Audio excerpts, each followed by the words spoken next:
sana magsunura sila mabuti, magandang pagsasama, iwasan ng mga alit-alitan, na sa ganun ay mahaba ang kanilang pagmamahalan. Gusto ko sa kanila yung pagiging nila, strong sa isa't isa. Yung kahit anong dumating na pagsubok sa kanila, yun, nalalampasan nila, napag-uusapan nila. Masabi ko lang, sobrang saya ko kasi ngayon talaga napatunayan nila na sila talaga para sa isa't isa. Ano gusto ko sa kanilang pagsasama, kahit nag-aaway, yung alam mo yung parang aso't pusa lang na magbabati agad. Ang message ko sa kanila, paring Owa, baby, yun kasi tawag ko sa kanya, sa kapatid ko. Baby, ang pagsasama, hindi biro, merong ups and down na mangyayari sa buhay. Pero ganun lang, wag susuko, pwedeng magbatuhan ng masasakit na salita, pero magbabati din. Basta Panginoon ang lagi nasa gitna nyo sa pagsasama nyo. Actually, hindi na ako nagulat. Kasi lahat ng preparations and lahat ng mga plano niya, sinasabi niya sa akin, best friend! Kaya, yeah, hindi naman ako masyado nagulat. Hinihintay ko na lang talaga yung date na sabihin niya. Masaya ako kasi, natutuwa ako kasi, nahanap nila yung isa't isa. Kasi paano ko ba ikukwento? High school pa lang kami, na sila, parang nagkaroon na sila ng connection noon. Na naudlot lang, pero ngayon, na itutuloy na nila. Masaya ako kasi, pag magkasama sila, okay sila, swak eh. Yung, kung paano si Daisy kay Owa ngayon, basta perfect match. Perfect match! Ko lang sa kanila isa na maging masaya sila. Ngayon na sila na talaga habang buhay magkasama. Sana pasensya. Magbahalan silang dalawa. Excited ako na makita yung magiging susunod na kabanata ng buhay nila. Yung magkapamilya sila, magkaanak sila. Magkaroon ako ng mga inaanak sa kanila. Kay Daisy, sana unawaan niya mabuti si Owa, yung work ni Owa, ganyan kasi LDR sila. Tapos kay Owa, habaan may pasensya sa kaibigan namin. Kasi topakin si Daisy. So, although si Owa naman, topakin din siya, pero sana habaan nila yung pasensya sa isa't isa. Tsaka kapag may problema, communication, sana, magmahalan sila na magkaroon din kami ng inaanak. So, sana may kambal po. Nandito lang kami ni Jean kapag kailangan niya nakausap dalawa. Bonding nila. Kung minsan, di ba, hindi naman lahat good moves, good attitude, yun. Nakakatawa pagka si Bunso ang may topak, puti wala yung babae. Pero pag pareho nagsalubong, break, wala yung decolor sa puti. Message ko naman, bilang magulang, siyempre, masaya sila. Kung saan sila liligaya, saan sila maging masaya. Iwanan kami bilang isang magulang, bubuo sila ng pamilya na hindi naman kailangan talagang hadlangan dahil dumarating talaga yung oras na iiwanan ng magulang ng isang anak. Porta lang tayong bilang magulang. Sana naman huwag silang maghiwalay dahil sa edad nila noon.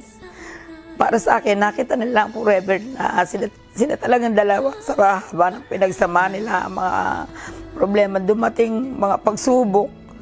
Ayan, the end, makakasal din sila, di ba? Sana pagpanginoon ng Panginoon na huwag silang paghiwalayan dahil para sa akin, gusto ko na sila. Masaya na ako na silang dalawa, maging forever. Bigyan niyo ako ng apo, please. Noong gustong umisa ng kasal, sa kanila, huwag sana sila magkagalit, magsama sila na maayos. Sana bigyan ako ng apo. Congratulations! Natuloy rin ang kasal. Nagkakilala kami ni Day nung may program nung high school, doon sa Lakad Agham. Miss siya, tapos kasama ko yung best friend ko na sabi niya, wow, ang puti nun ah. Tapos sabi ko, sino ba yun? Hindi yan, siya pala yun. Tapos labas kami, voice out. Inad na namin sa Facebook, gamit account ko. Tapos pinachat ko sa kaibigan ko na medyo gupings. Tapos yun, dire-diretso na, yun, nagka-chat na. Kalabuan, tas okay na naman. Tas then, ayun na, naging kami na. May papangako ko sa kanya, lahat ng bagay bibigay ko sa kanya. Kahit maganda ko ba ako, okay na ako dun. Basta, lagi ko lang siya makikita nakangiti. Tsaka naibibigay lahat ng pangangailangan niya. Yun lang. Hi, love. Nagpapasalamat ako sa iyo sa lahat ng sinamahan mo ko sa hirap at ginhawa ng buhay ko. Tinus mo yun kahit mas madami kang problema kaysa sa akin ngayong kasal na tayo. Sana mas humaba pa lalo ang pagpapasensya mo sa akin, lalo na sa mga ginagawa ko. Alam mo na yun kung ano yun. Bigyan mo ako ng maraming anak, ha. Tas sana huwag ka nang susumpungin madalas, ha. Alam ko, itches pa lang crush mo na ako. Tuwing dadaan ako, pumapasit ka pa para dingunin ka. Ano akong ibang masasabi sa'yo? Basta ang importante lahat ng pinagdaanan natin. Nakuukit at nakatatak na sa puso't isipan natin lahat ng yun. Sana hanggang sa pagtanda natin, dala-dala natin yun upang matibay ang ating pagsasama. Yun lang, I love you. Yun at kailanman, sumpa ko'y ibigin ka. Ngayon at kailanman, hindi ka na mag-isa.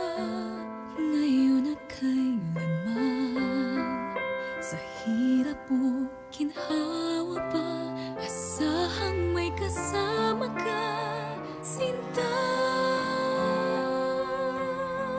Naroon ako tuwing na maasahan mo, tuwing na ngayon at kailanman. Dahil kaya sa'yo nang maitadhana ako'y isilang sa mundo, upang sa araw-araw ay siyang makapiling mo, upang ngayon at kailanman ikaw ay mapaglingkuran. Bakit labis kita? Ang may papayo ko sa mag-asawa, siyempre, hindi nyo pa parehas alam kung anong ugali meron kayo sa isa't isa. Kailangan lang sa inyo, pag dumating dun sa point na andun na yung pagkakagalit, normal lang yun yung nagkakagalit, yung nag-aaway. Sana wag nilang palipasin yung magdamag. Kailangan magkasundo sila. Ang masasabi ko kay Baby, kasi si Baby, pinalaki ko lang talagang hindi ko naman pinag-uutusan yan.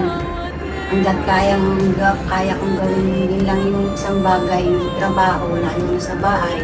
Kaya ngayon, kung magpapasukin niya na yung pag-aasawa, kailangan lahat matutunan niya. Sabi ko naman kay Owa, ang masasabi ko, minahal mo yung anak ko, sana panindigan mo, sana hindi naman, wala namang perfectong pagsasama. Sana na kung dumating yung panahon na marating talaga yung minsan nagkakagalit kayo, nag-aaway. Sana hindi na kailangan mahalin mo ng gusto yung anak ko dahil yan mahal na mahal namin. Mahalin mo yung anak ko at happy lang. Hi, Owa! Hi, Day! Congrats sa inyong dalawa. Ang wish ko sa inyong dalawa sana lalo pa kayo magmahalan at huwag laging mag-away. At sana matupad niyo yung pangarap niyo sa isa't isa. Yun lang, congrats again. Happy lang! Love, love! Salamat kasi hindi mo pinaramdam sa akin nung mag-isa ako, lalo na nung nalaman kong may cancer si Mama. Salamat kasi pinaranas mo sa akin na ikasal ako. Masaksihan ng lahat ng tao ngayon dito, lalo na ng pamilya. Sabi mo, kilala mo naman ako, di ba? Hindi kita kilala. Sino nga? Ang Diyos at sa lahat ng saksi sa kasunong ito, maaari mo ninyong bigyan ng matagustuhan niyo ang isa't isa.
See clear.